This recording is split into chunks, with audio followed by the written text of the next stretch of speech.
Did you know that one of the biggest challenges for couples in this world that we live in is fertility?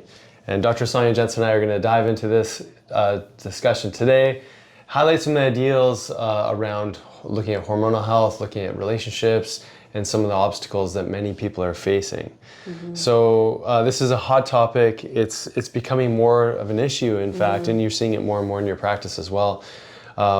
And the last few weeks we've talked about progesterone and some of the challenges around the monthly cycle, and obviously psychoregulation is a big part of the things that show up in a woman's cycle and that correlate with fertility. So if this is content that you're loving, like this is super important information for couples, whether you're in that phase moving into fertility or not. But if you do enjoy this content, thank you so much for the comments. Thank you for subscribing and liking all this content. It gets us excited to talk about. So let's open up. You know, the whole discussion around fertility. Like, where do you start helping women highlight some of this, and maybe even before? When did you start thinking about fertility? And like, yeah, when did you start thinking about fertility? So I'll speak to the challenge first. I think the challenge for us women, I'll speak from a women's perspective, is we don't actually start thinking about it until like all of a sudden there's this urge and the clock might feel like it's ticking and it feels like it's time to start a family, and then all of a sudden we want it yesterday. And I feel like I was kind of the same. And after we got married, we opened our clinic, and I always knew I wanted to be a mom.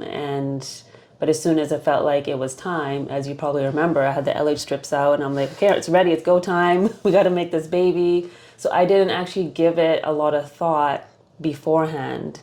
And it wasn't until I was about to get pregnant with our second, with Soren, that because of my experience with my birth with our first child, that I started thinking about pregnancy more. So I started to learn more. I started working with pregnant women more, and also with women, trying to prepare them for their pregnancy, because I learned through experience what was important.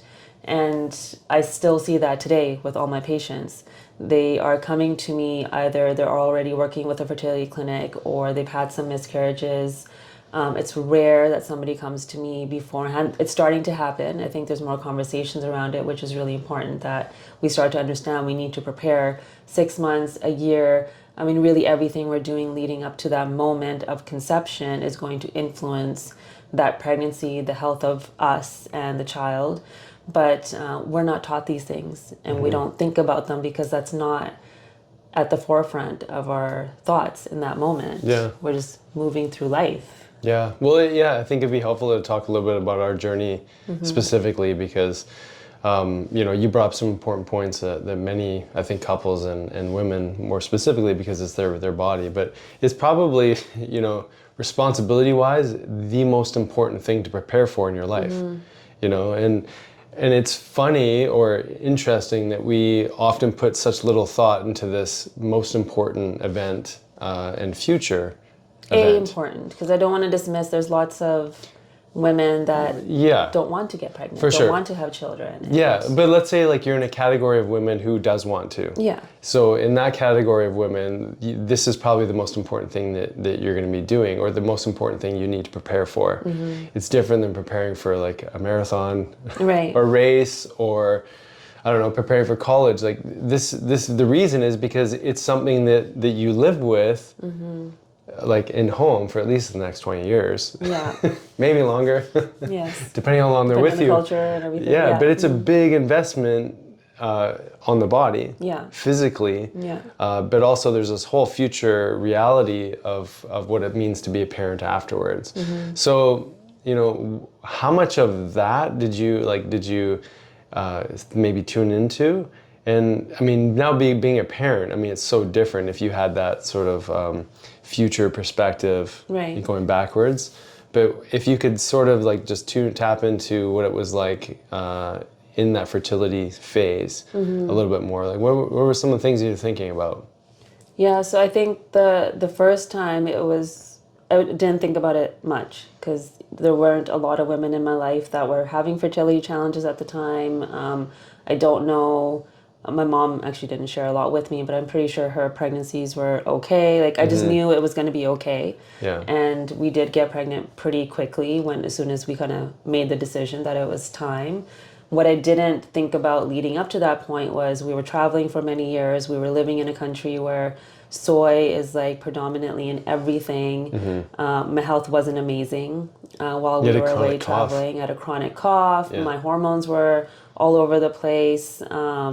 We came back, opened our clinic, so there was obvious like stress. There was old stress from, trauma from the past. So I didn't really think about navigating those things before getting pregnant. So I do feel like I did a lot of that healing after I got pregnant. And then seeing, the health challenges that clients sometimes has, it was easy for me to blame myself for not knowing. And so the birth that we had was quite challenging with him. So what that did for me was kind of show me how challenging it can be and how a lack of information there is out there about how we can prepare our bodies best. And again, not to like play the guilt or shame or blame game on moms, because we really easily do that to ourselves, but just to know that there are things that we can do to prepare so that we can have the best outcome that we can wish for, and then release the rest of it too. So I think I thought more about it when I was getting pregnant with Soren, about nutritionally already I was doing better. I think being a mom already, it forced me to think about it in a different way. So at that time, though, there were women around me that were having miscarriages. I was 35 then. So, as soon as you're 35 and older, or older than 35, you're considered a geriatric pregnancy. Right. So then I had all these thoughts of like, oh, okay, like my hormones are changing, things are happening. What if it doesn't happen right away? So then all of a sudden what happens is you have this like urgency inside of you, like we just have to keep trying, we just have to keep doing it. So I understand when women come to me when they're already in that phase, and I tell them, well, okay, let's, give me 6 months, give me a year to work on your body. And in their minds, they're just like, no, like I want this baby yesterday. Like I already want this baby in my arms, and I can't think about what I can do to support my body. Yeah. Yeah, I mean, there's going to, culturally or societally, there's going to be some level of panic or pressure that's been put, upon the woman. Well, because they're constantly told your clock is ticking, you won't be able to get pregnant, and they're told these things as if it's fact, whereas I've seen the opposite happen, and I know we'll get more into like testing and all those things, but it is a challenge when people look at you and you're 35 or you're 40 and they're like, oh, you don't have kids yet? And they don't realize there are so many women out there that are going through challenges every single day with their fertility. Yeah. And then, I mean, on top of that, when we were going in for a second, like the first one, like we mentioned, there were some challenges with pregnancy. Ended up being a completely different pregnancy than what we were expecting. The pregnancy was great. Right, sorry, the actual birth process. And the coaching that we got from our first midwife was that, it's going to be, if you want to do vaginal delivery, this is going to be really, really challenging. Let's make sure you're in the hospital. And there's all these criteria. And we got to think about, genetic testing and all these things just because of your age. I remember sitting in that conversation with the second pregnancy going like, oh my God, like I'm very stressed thinking about, is my wife going to be okay? Is there going to be more complications because we're doing a VBAC, so vaginal birth after cesarean section. I was in a state of fear for you. And then we ended up firing that, or I don't know if we actually hired that midwife. We had the consult, and then we decided to go with someone else. Somewhere we felt where you could be empowered, I could feel comfortable for you, and we could work with a team that really supported you and didn't really talk about you as a geriatric birthing mom, right? Yeah, so I tell women, we have that physiological age and then this chronological age. Yes, chronologically you might be over 35, but physiologically, depending on your cell health, depending on your ovaries, depending on your environment, all of those things will determine the health of your pregnancy and your birth and all those things. Yeah. So, when you talk about your diet was better, like if we actually rewound, like your diet was already really good with Kyan.